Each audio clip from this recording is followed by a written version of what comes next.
And welcome to this morning's Get Your Mind Right Monday. Hope you all had a great weekend. We have another guest who has invited himself into our conversation this morning. I gotta get you anytime I can. Sorry. And by invited, she means Brad Tiedemann volunteering me on Friday afternoon to come up with a topic for today's discussion. So one thing I've been thinking about is what is your purpose? And that's something that I've been thinking more about the older I get. And I kind of relate that back to some of the things that I've read, videos that I've watched. And I'm going to hit on a couple of those points that stuck out to me on some of those things that I've read. So I kind of take it as any good company has 4 principles that they use: a purpose, a vision, a mission, and values. And each of those things you can use in your own life to help you find your purpose and that end goal. So some of the things that I've read, there's 7 key things that you can do to help find your purpose if you don't know what that is yet, which a lot of people go through life and sometimes never realize their purpose. And it's not just what are you supposed to be doing for monetary gain or a job per se, but what is the reason that you exist today. So some of those key things that you can look at are as what makes you smile. What do you enjoy doing? What are those types of things? So identifying those. Another thing is, what are you curious about? What do you want to learn about? Those types of things. Jot some of those items down. What do you notice? A mechanic notices the sounds in a car if they're making it. A hairdresser notices the hair that's out of place. So what do you notice? That could be another key factor into helping you find what your purpose is.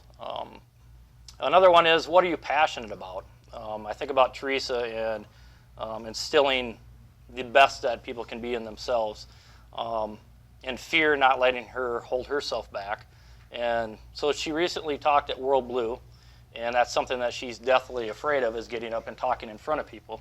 But yet she went on this grand stage in Florida for World Blue Conference and accomplished that. And if she would still have fear hold her back, she may not be in the position that she's in and doing something that she's passionate about, and what kind of her purpose is leading her towards is betterment of people. One of the other items is what would you do for free? So what are those things that you're willing to do for no monetary gain? Those are the things that may lead you to help discover your purpose in life, or your true passion in life is something that you would do for no monetary gain. So what are those things that you do to help your friends out and just enjoy for nothing in return?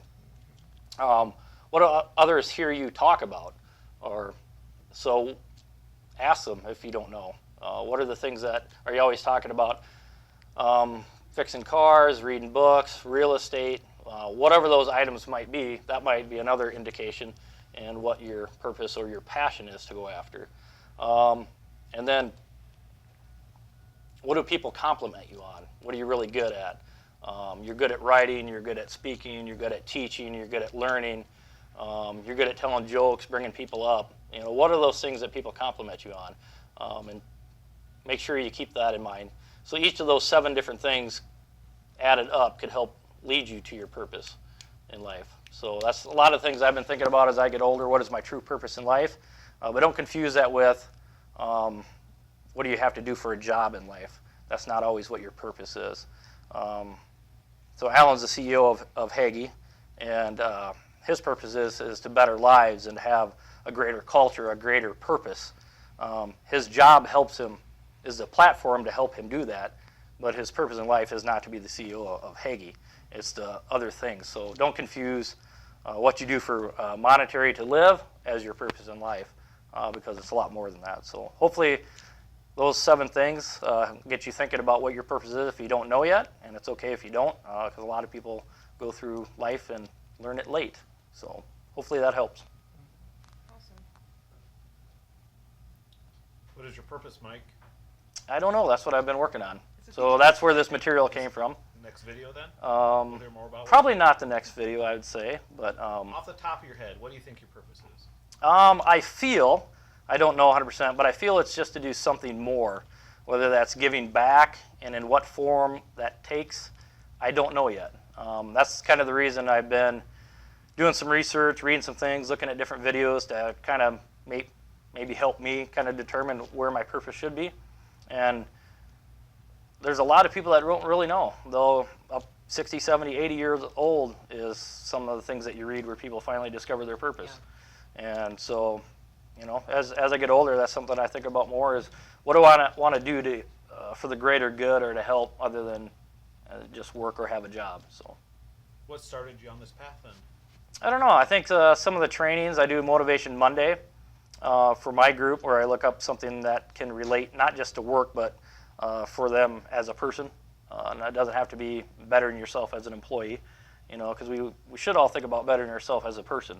And when you do that, you become a better employee, aunt, uncle, neighbor, whatever you want to say. That's just a result of bettering yourself. But doing some of that stuff, the Motivation Monday stuff, looking that research up, has kind of helped me want to grow myself. And I think as you get older, you mature more, you start thinking about your future a little bit more and the paths that you need to go down.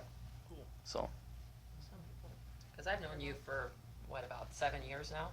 Yeah. Ish.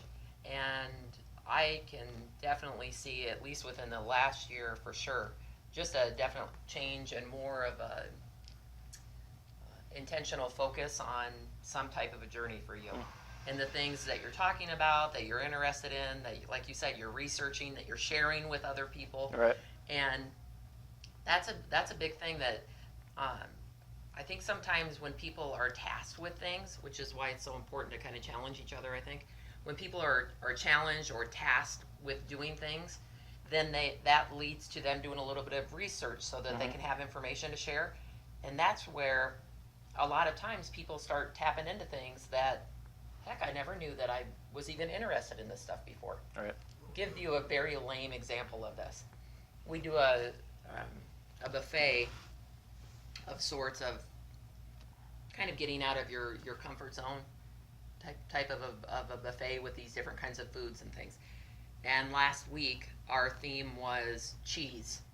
And you can imagine what some different kinds of cheese that we had here. One of the things that was interesting though is when Brittany Corney stated that, you know, I never realized that I like cheese so much. Now, I know that sounds kind of silly, but it's true though. Yep. She had never realized that she had liked cheese so much because she's just used to eating just the basic cheese. And we had some very unique, different, pungent flavored cheeses up here. She ended up sending me a text over the weekend that she had actually purchased some of this port wine cheese that we had sampled up here that she really, really liked. So it can be big on a grand scale, and it can be something as small as that. But if you're not challenged with something, sometimes we don't even realize, you know, how interested we are in things. Yep. So Trying things, no matter how big or small, and then just realizing those things. You know, sometimes you have to actually stop and think about all the different things that you do, and then add them up to find out what you really want. that's where that whole living in the moment, you know, thing comes into play. And I remember Robin Sharma watching a video about him one time where he was talking about how he really tries to live in the moment, and he had a cup of coffee in front of him, and he's like, I'm in this place right now with this cup of coffee, and he tastes the coffee, and he's trying to think about, you know, the bitterness of the coffee and just all of the experience of everything that he's in at the moment. And we don't take time generally to reflect because of busy lives or whatever, but it's definitely a good outcome if you do that. All right. Guys, have any more comments or questions? No. Thanks, Mike, for sharing. Thank you today. very much, Mike, and we'll go ahead and get those 7 points from you and then include them in the link Sure. for today, so that would be awesome. Thank Mike Preen for sharing with us this morning, and have a great week, folks.